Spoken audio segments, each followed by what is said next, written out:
దివ్య లక్షణాలు కలిగినటువంటి దేవాది దేవుడు మనకిచ్చినటువంటి ఈ ప్రశస్తమైనటువంటి కార్యమును బట్టి దేవునికే నిత్యము మహిమ ఘనత కీర్తి ప్రభావములు కలుగును గాక. కుమార్తెగా ఉన్నటువంటి ఆమె యేసుక్రీస్తు వారికి తల్లిగా మార్చబడింది. అనేక పర్యాయాలు మరియా మోకరించి, తండ్రి నేను మీ బిడ్డను అని ప్రార్థనలు చేసి దేవునికి స్తుతులు చేసినటువంటి కన్య మరియా ఒకరోజు గబ్రియేలు దేవదూత వచ్చి, మరియా నీవు గర్భము ధరిస్తావు, నీవు కుమారుని కంటావు, ఆయనకు యేసు అని పేరు పెట్టాలి, పుట్టబోయేటువంటి శిశువు పరిశుద్ధుడై దేవుని కుమారుడు అనబడును. మరియా తెలియజేసిన మాట ఏమిటంటే, నేను పురుషుని ఎరుగని దాననే, ఇది ఎలాగూ జరుగును? మరియ గర్భములో ఇమిడిపోయినటువంటి యేసుక్రీస్తు ప్రభువారు స్పెషల్గా ఏర్పడ్డారు. పురుషుని రక్తము యేసులో లేదు. రెండోది, మరియ రక్తము కూడా లేదు. యేసుక్రీస్తు వారు స్పెషల్గా తయారు చేయబడి జన్మించారు కనుక అందుకనే ఎప్పుడు యేసుని ఆరాధించాలి అనబడేటువంటి వాస్తవాన్ని గుర్తించాలని మనం వచ్చేది. యేసు కన్యలో పుట్టేగానా, యేసు కన్యలో పుట్టేగానా, యేసు దేవుడు ఎరుగమన్నా, యేసు జన్మము అద్భుతంబు, యేసు జన్మ అసాధ్యము, యేసు నరుడే కాడు విన్నా, యేసు ప్రభువే దేవుడన్నా, యేసు మార్గము ఎరుగకున్న ఎటుల మోక్షము చేరుటన్నా, యేసుక్రీస్తును నమ్మకున్నా, యేసుక్రీస్తును నమ్మకున్నా ఎవరికైనాను శిక్షయే, ఏ నరునికైనాను శిక్షయే, యేసు నరుడే కాడు విన్నా, యేసు ప్రభువే దేవుడన్నా. మరియా యేసుక్రీస్తు వారికి ఏమైపోయింది? తల్లి అయిపోయింది. లూకా సువార్తలు 1వ అధ్యాయము 43వ వచనములో, నా ప్రభువు తల్లి నా యొద్దకు వచ్చుట నాకు ఎలాగూ ప్రార్థించెను. అమ్మా మరియా, నీవెంత గొప్పవివంటే ప్రభుకి తల్లివయ్యావమ్మా. సర్వలోకాలు కలుగు చేసినటువంటి దేవునికి, విశ్వమంతటిని ఏలేటువంటి దేవునికి నీవు తల్లి వరుసవయ్యావమ్మా. మరి ఏమనుకుంటుంది తండ్రి? లోకాలు చేసిన మీరు, భూమి ఆకాశాలు చేసిన మీరు, ఆది సంభూతుడైన మీరు, ఏలయనగా ఆకాశమందున్నవి భూమి యందున్నవి దృశ్యమైనవి కాని అదృశ్యమైనవి కాని అవి సింహాసనములైనను ప్రభుత్వములైనను ప్రధానులైనను అన్ని మీ ద్వారా చేయబడ్డాయి. సృష్టిని కలుగు చేసింది మీరు, సూర్యుడు చేసింది మీరు, భూమిని చేసింది మీరు, ఆకాశములు కలుగు చేసిన మీరు జానడు బాలుడుగా నా గర్భములో ఉండడం ఇదంత ఆశ్చర్యం. దైవజనుడు బైబిల్ మిషన్ అందుకున్న దేవదాసువయ్య గారు యేసుక్రీస్తు వారికి మరి అనబడే ఆమె తల్లి వరుస అయింది. అంతకంటే ముందు యేసుక్రీస్తు వారికి కొంతమంది తల్లులున్నారు. వారిని పెద్ద తల్లులు అని పిలవచ్చు. అమ్మకి అక్క ఉందనుకోండి, పెద్దమ్మ అంటారు, పెద్ద తల్లి. గమనించేటువంటి మాట ఏమిటంటే, యేసుక్రీస్తు వారికి కొంతమంది పెద్ద తల్లులు ఉన్నారు. పెద్ద తల్లుల్లో మొదటి ఆమె ఎవరు అంటే, ఏదేను తోటలో ఉన్న హవ్వనబడే ఆమె. ఈ హవ్వనబడే ఆమె యేసు వారికి పెద్ద తల్లి అవుతుందట.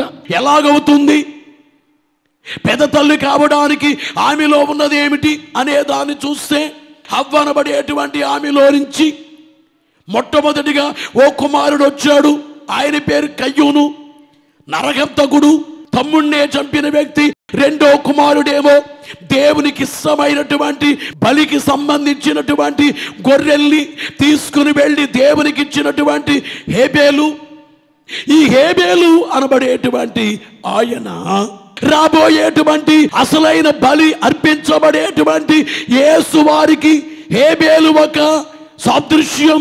హేబేలు మీద పడి ఎలాగూ సహోదరుడు చంపాడో అలాగూ యేసుపై పడి యూదులు యేసును చంపారు. హేబేలును కన్నా తల్లి అయినటువంటి హవ్వ యేసు వారికి పెద్ద తల్లి వరుస అయింది. రెండవదిగా చూస్తే అబ్రహాము భార్య అయినటువంటి శారా. ఈ శారా అనబడేటువంటి ఆమెకు దాదాపుగా 90 ఏండ్ల వయసులో తన భర్తకు 100 ఏండ్ల వయసులో జన్మించినటువంటి ఏకైక కుమారుడు ఇస్సాకు అనబడేటువంటి కుమారుడు. దాదాపుగా 30 ఏండ్లు వయసు వచ్చిన తదుపరి ఈ ఇస్సాకునే మొరియాలో ఉన్నటువంటి ఒక కొండ మీద బలి అర్పించబడే కార్యం. మిమ్మల్ని అడుగుతున్నాను, ఈ యొక్క ఇస్సాకును బలిచ్చారా, ఇవ్వలేదా చెప్పండి? దేవుడు బలిమ్మని అడిగారు.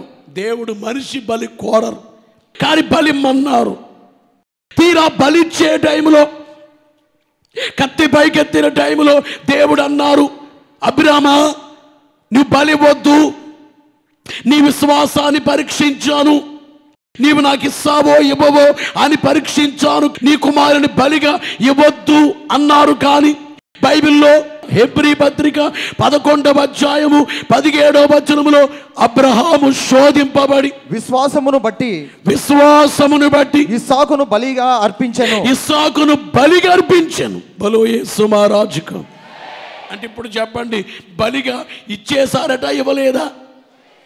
ఇవ్వలేదనేది మనకు తెలుసు. కానీ పౌలు గారు ద్వారా పరిశుద్ధాత్మ దేవుడు వ్రాయించేది ఏమిటంటే బలి ఇచ్చేశారు.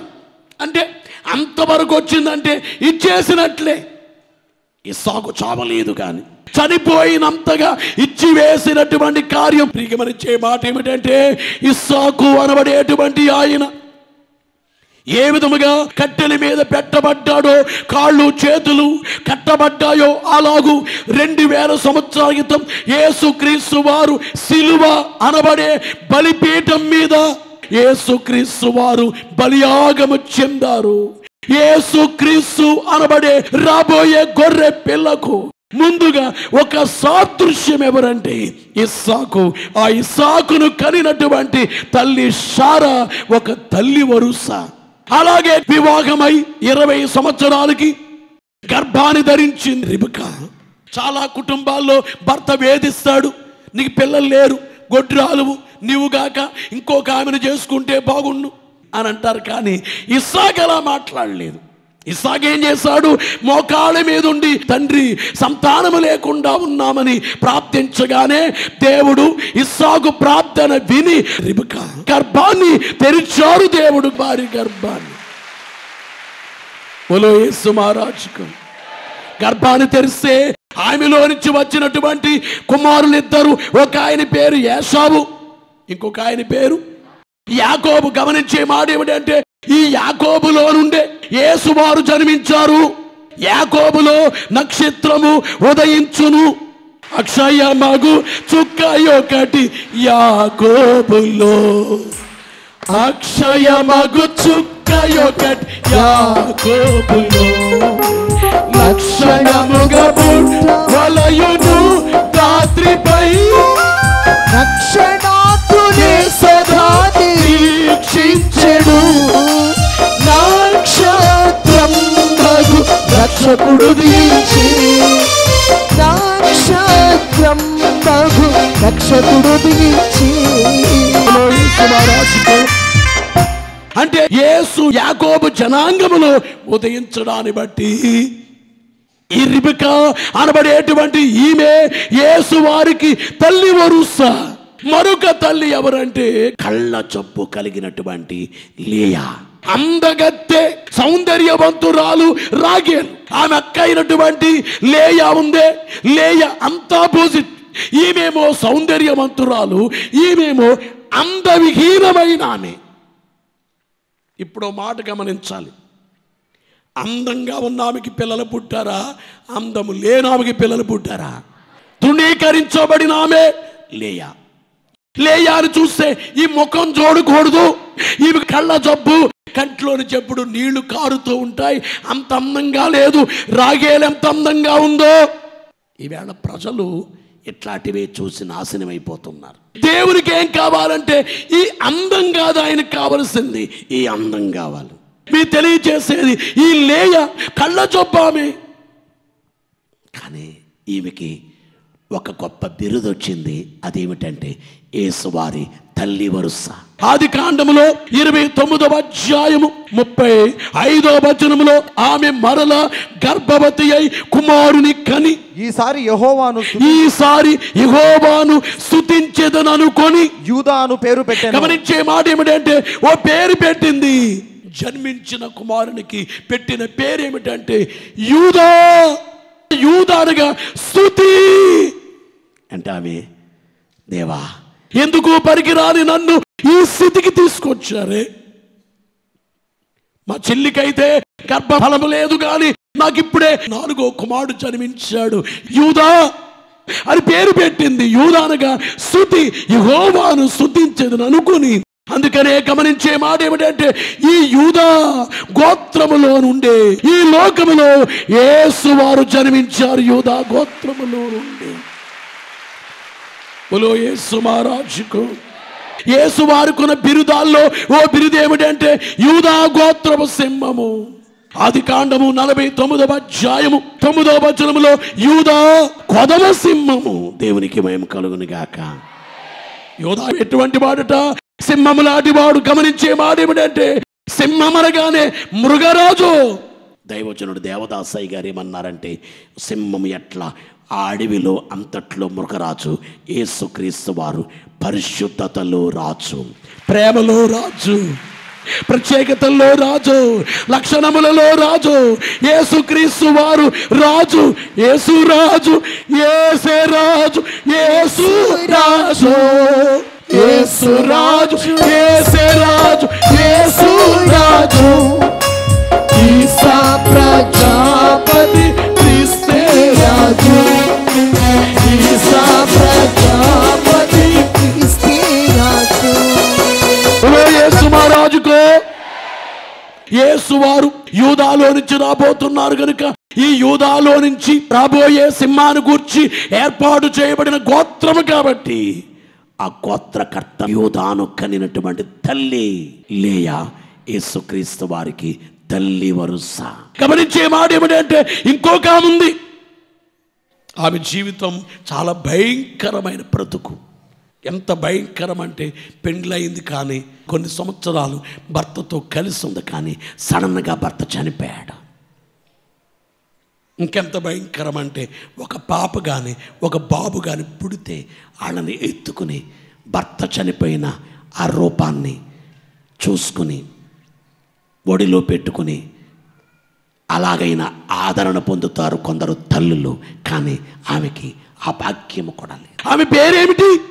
రూతు అనబడేటువంటి ఆమె. ఆమె జీవితము చూస్తే ఎంత భయానకంగా ఉందో. కానీ ఆమె ఒక మాట అంది వాళ్ళ అత్తతో, అత్త నీ దేవుడే నా దేవుడు. ఒక్కటి ఆలోచిస్తుంది, దేవుణ్ణి చూస్తున్నాను.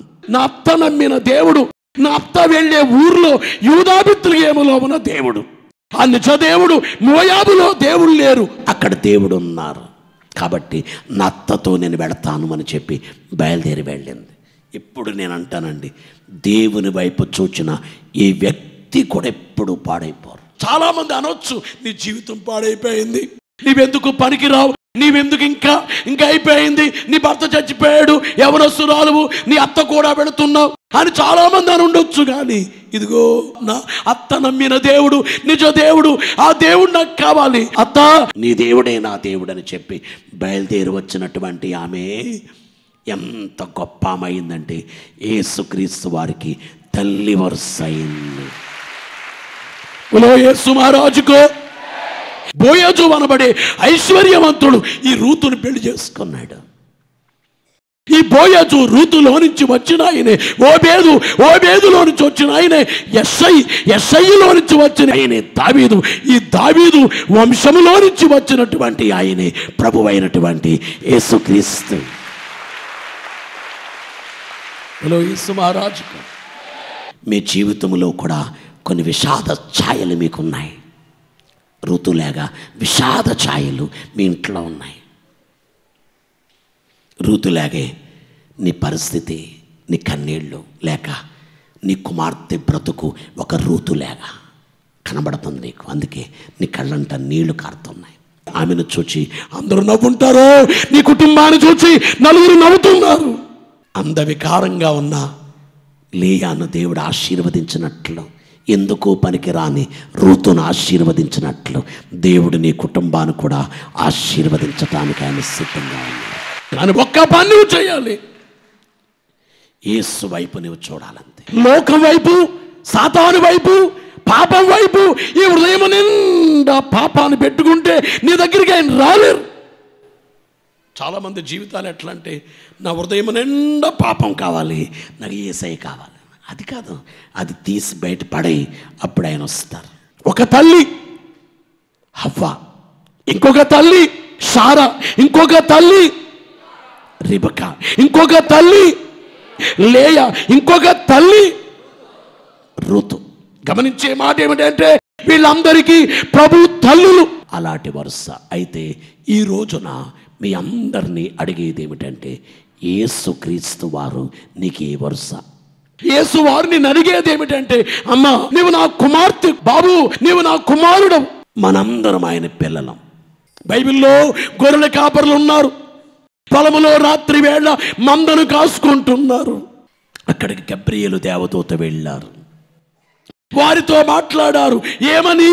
ఇదిగో ప్రజలందరికీ కలుగబోవు మహా సంతోషకరమైన సువర్తమానము నేను మీకు తెలియచేయుచున్నాను. దావీదు పట్టణమందు నేడు రక్షకుడు మీ కొరకు పుట్టి ఉన్నాడు, ఈయన ప్రభువైన క్రీస్తు అని అనగానే గొర్రెల కాపర్లు మందని విడిచిపెట్టి అక్కడి నుంచి బయలుదేరి వెళుతున్నారు.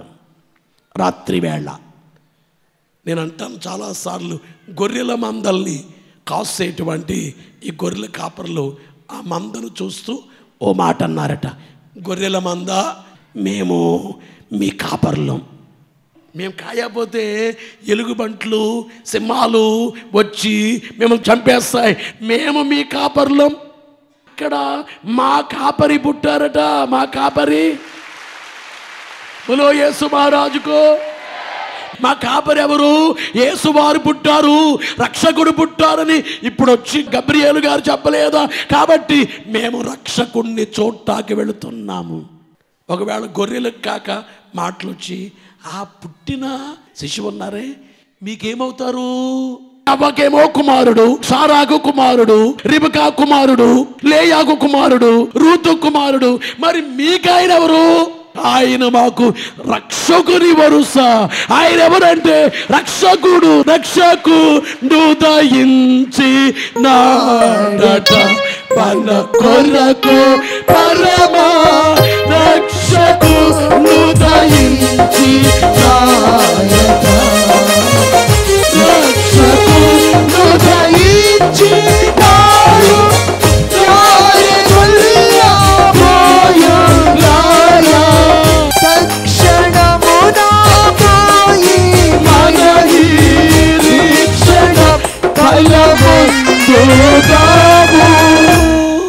బోలో యేసు మహారాజుకు. 25వ తేదీ పండుగకి మీరు వస్తున్నప్పుడు మీ వీధిలో వాళ్ళు అడిగితే, మీ బంధువులు అడిగితే ఎక్కడికి వెళ్తున్నావు? గుత్తికి వెళ్తున్నాను. ఎందుకు వెళ్తున్నావు? క్రిస్మస్కి వెళుతున్నాను. ఏంటక్కడ అంటే యేసయ్య దగ్గరికి వెళ్తున్నాను. యేసయ్య నీకే వరుస? నాకా? యేసువారా రక్షకుని వరుస. నా పాపముల నుండి రక్షించిన ఆయనే, నరకానికి తప్పించింది ఆయనే, నా పాప భారాన్ని, వ్యాధి భారాన్ని, శిక్ష భారాన్ని వేసుకున్నది ఆయనే, నరకములో నుంచి నన్ను లాగి నన్ను రక్షించింది, మహిమలో నన్ను ప్రవేశపెట్టేది ఆయనే. నాకు యేసువారు రక్షకుని వరుస. బోలో యేసు మహారాజుకు. ఎక్కడో తూర్పు దేశంలో ఉన్న జ్ఞానులు, పర్షియా దేశానికి చెందిన వారు ఖగోళ శాస్త్రములో పార్షిక మత గ్రంథములో వ్రాయబడిన దాన్ని ఆధారంగా చేసుకుని బయలుదేరి వచ్చినటువంటి జ్ఞానులకి యేసువారు ఏ వరుస? మత్తయి సువార్తలు 2వ అధ్యాయం 2వ వచనములో యూదుల రాజుగా పుట్టిన వాడెక్కడ ఉన్నాడు? తూర్పు దిక్కున మేము ఆయన నక్షత్రము చూచి ఆయనను పూజింపవచ్చితమని గమనించేటువంటి మాట ఏమిటంటే పూజింపవచ్చితమని చెప్పిరి.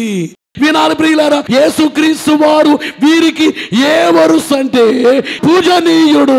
ఆయన మాకు ఎవరంటే పూజనీయుడండి. మేము ఆరాధించేది ఆయన్నేనండి. గొర్రెల కాపర్లకేమో రక్షకుని వరుస, తూర్పు దేశపు జ్ఞానులకేమో పూజనీయుడు. మీరు ఎందుకు వెళ్తున్నారు? ఆయన పూజించడానికి వెళుతున్నాం, నమస్కరించడానికి వెళుతున్నాం, మోకరించడానికి వెళుతున్నాం, ధ్యానించడానికి వెళుతున్నాం. దేవుని ఘనపరిచి స్తుతించి వందించి దేవుని కొనియాడి దేవుని కార్యాన్ని బట్టి ఆయన మహిమపరచడానికి మేము వెళుతున్నాం.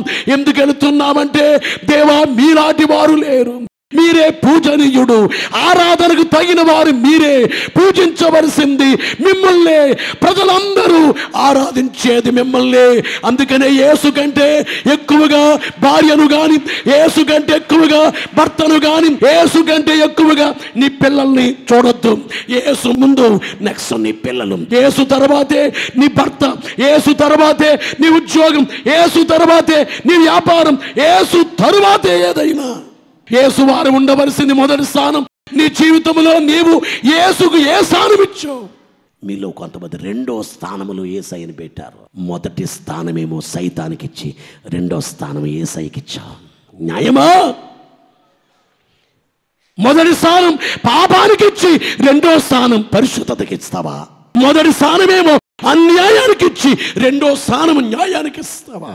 మొదటి స్థానమేమో అబద్ధానికి ఇచ్చి 2వ స్థానం సత్యానికి ఇస్తావా? అది సమంజసమా? ఎందుకు వెళ్తున్నారయ్యా యేసయ్య దగ్గరికి అంటే నేను ఆరాధించడానికి వెళ్తున్నాను. యేసుక్రీస్తు వారు గెత్సేమనే వనములో ఉన్నారు. యేసును పట్టుకోవడానికి కత్తులతో అనేక మంది సైనికులు, బంట్రోతులు వచ్చారు, యూదుల పెద్దలు వచ్చారు. అక్కడికి ఇస్కరియోతు యోధ వచ్చాడు. అప్పటికే రేటు మాట్లాడుకున్నాడు. యేసు వారిని అమ్మేస్తే నాకెంత? 30 వెండి నాణాలు అమ్మేశారు. 30 నాణాలు మూట కట్టుకున్నాడు. యేసు వారు దగ్గరికి వచ్చి నిలబడ్డాడు. యేసు ప్రభువారు ఏమనాలి? నమ్మక ద్రోహివయ్యా, నన్ను నమ్ముతున్నావా? నువ్వు నా శిష్యుడువు కదా. 5 రొట్టెలు 2 చిన్న చేపలు 5,000 మంది తింటే 12 గంపలు మిగిలితే ఒక గంప పట్టుకున్నవాడువు, ఇంత భయంకరుడువా నీవు అని అనాలి. గాలి తుఫాను ఆపు చేయడం చూచావు నువ్వు, నన్నా నీవు అమ్మేది? నీలాంటి భయంకరుడు ఉండడయ్యా. యేసువారు ఏమన్నారు? స్నేహితుడా, చెలికాడా, నీవు చేయవచ్చినది చెయ్యి. అమ్మి వేయటాకొచ్చిన వ్యక్తి ఇంత కుట్రాలోచన కలిగిన భయంకరుడు, దుర్మార్గుడు యేసువారికి స్నేహితుడా? ఈవేళ గమనించాలి ప్రియులారా, యేసువారు నిన్ను నన్ను చూచి స్నేహితులు అంటుంటే నీవేమో నా శత్రువు అంటున్నావేమో ఆయన్ని. మనం ఆయనకి స్నేహితులు వరుస, కానీ నీకు యేసువారు శత్రు వరుస. శత్రువు లేక చూస్తున్నావేమో యేసువారిని. నీ మాటలు శత్రువుగా ఉన్నట్లేవా? నీ చూపులు యేసయ్యను శత్రువుగా ఉన్నట్లుగా లేవా? నీ విధానము యేసయ్యను శత్రువుగా చేసినట్లు లేదా? ఈవేళ కొంతమంది యేసువారిని అయ్యా ఆయన గొప్ప దేవుడు అండి, మమ్మల్ని స్వస్థపరుస్తారండి. కొంతమంది వైద్యుడు, కొందరు కాపరి, కొంతమంది ఏమో నా పోషకుడు. యేసయ్య నమ్ముకుంటే మంచి ఇల్లు కట్టుకున్నాం, యేసయ్య నమ్ముకుని పొలం కొనుక్కున్నాం, ఇల్లు కొనుక్కున్నాం, స్థలం కొనుక్కున్నాం, ఉద్యోగం వచ్చింది, వ్యాపారం పెరిగింది. యేసయ్య అండి ఇవన్నీ మాకు ఇచ్చారండి, దానకర్త అండి ఆయన. అది కూడా తప్పే, సంపూర్ణత కాదు. యేసువారి గాయాల్లో వ్రేళ్ళు పెడితేనే కానీ యేసువారు సమాధిలోంచి లేచారంటే నేను నమ్మనన్నారు తోమా గారు. ఒకనాడు తోమా ఉండగా యేసుక్రీస్తు వారు వచ్చారు. తోమా, రాగనా కుమారుడా, నా గాయాలు చూడు. తోమా వచ్చి ఆ గాయాలు చూచాడు. వెంటనే ఏమన్నాడు తెలుసా? నువ్వు నాకు కాపరివి, నాకు వైద్యుడివి, నా పోషకుడివి, అని అన్నాడా? యోహాను సువార్త 20వ అధ్యాయము 28వ వచనంలో అందుకు తోమా ఆయనతో నా ప్రభువా నా దేవా నా దేవా అనేను. యేసు మహారాజుకు గొర్రెల కాపరులకేమో యేసు వారు ఏ వరుస అంటే రక్షకుని వరుస, తూర్పు దేశపు జ్ఞానులకు పూజనీయుని వరుస. తోమా గారిని తోమా ఆయన ఏమవుతారు నీకు అంటే తోమా అంటాడు, నా పాపాల కొరకు చనిపోయి తిరిగి లేచినటువంటి ఆయన నా ప్రభువు, నా దేవుడు, నా దేవుడు. ఈ రోజున కొంతమంది యేసు నమ్ముతారు కానీ అనేక మంది దేవుళ్ళు పెట్టుకున్నారు. కానీ తోమా గదిగా నువ్వు నా ప్రభువు, నా దేవుడవు, నన్ను పరిపాలించేది యేసే, నా దేవుడు యేసే. మీకు యేసు వారు ఈ వరుస అయితే నువ్వు ధన్యుడు. అలాంటి వరుస ఎవరైతే కలిగి ఉన్నారో వారినే నిత్య రాజ్యములోకి తీసుకెళ్ళడానికి యేసు ఆకాశ మండలానికి రాబోతున్నారు. ఈవేళ కొంతమంది యేసు నా ప్రభువు, యేసు నా దేవుడు అనుకోలేదు కాబట్టి ఇంకా బాప్తిస్మాలు పొందలేదు. కొంతమంది ప్రార్థన చేసుకుంటారు, దేవుని కానుకను సమర్పిస్తారు, స్తుతి చేస్తారు, మోకరిస్తారు, 7 మెట్లు ధ్యానములో ఉంటారు, ఇంకా రక్షణ పొందలేదు. వారికి యేసు వారు ఇంకా ప్రభువు కాదు, ఇంకా దేవుడు కాదు, ఇంకా వరుసలోకి రాలేదు. యేసు వారిని శత్రువుగా చూస్తున్నావా, దేవుడుగా చూస్తున్నావా? శత్రువుగా చూస్తున్నావా, ప్రభువుగా చూస్తున్నావా? ఈ రోజు వరకు నీవెలా చూచావో ఒక్కసారి నీవు ఆలోచించు. గమనించేటువంటి మాట ఏమిటంటే యేసుక్రీస్తు వారు మనకి ఏ వరుస? ఆయనే నా దేవుడు, నా ప్రభు, ఆయన తప్ప నాకు ఇంకెవరు లేరు. ఆ వరుసకి మనందరం వెళ్ళిపోదాం.